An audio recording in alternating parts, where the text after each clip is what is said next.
The dinosaur and the ostrich in the wide prehistoric valley, where rivers sparkled under the sun and the grass grew as tall as trees, there lived a young dinosaur named Rexo. Though he was born with strong legs and sharp claws, Rexo had a gentle heart. He loved exploring the land, listening to the songs of birds, and watching smaller creatures play. One bright morning, as Rexo wandered near the edge of the forest, he heard a desperate cry. It wasn't the growl of a predator or the call of another dinosaur. It was a sharp, panicked squawking. "Help! Help!" the sound seemed to say. Rexo rushed toward the noise, his heavy feet shaking the ground. Pushing through tall ferns, he found a young ostrich tangled in thick vines. The poor bird had fallen while running and now struggled helplessly. The vines wrapped around its wings and legs like ropes,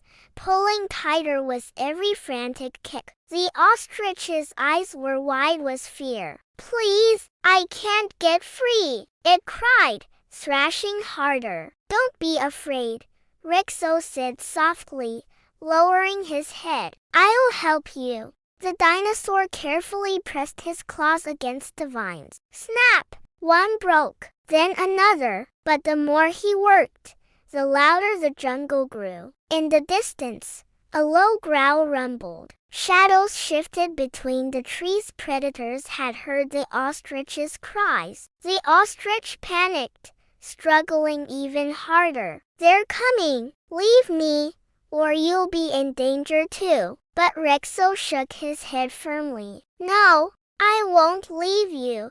The growls came closer, a pack of raptors, their eyes glowing and hungry. They circled slowly, their sharp teeth gleaming. "Looks like we've found lunch," one of them hissed. Rexo spread his body over the ostrich, protecting it. "You'll have to go through me first," the raptors laughed. "One young Dino against us, you'll be food too." But Rexo didn't back down. With a fierce roar, he slashed the air with his claws, snapping another vine free. The ostrich felt the grip loosen, hope rising in its chest. The raptors lunged forward and Rexo fought back. He swiped with his claws, stomped the ground, and swung his tail, forcing the predators to keep their distance. Each attack gave him just enough time to break another vine. Finally,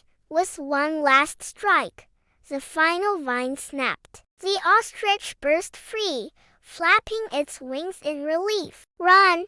Rexo shouted. Together, the two friends dashed through the grass. The raptors chased them, but the ostrich was fast, and Rexo's powerful steps shook the ground, slowing the predators down. At last, they reached an open plain where the sun shone brightly. The raptors, seeing no chance to win, retreated back into the shadows of the forest. Panting heavily, the ostrich turned to Rexo. Tears filled its eyes as it bowed its head. "You saved me, even when it put you in danger." "Why?" Rexo smiled gently, though his body was scratched and tired. "Because real strength isn't about hurting others, it's about protecting them." The ostrich's heart swelled with gratitude. Instead of running away, it stayed by Rexo's side, brushing its head against him in friendship. From that day on,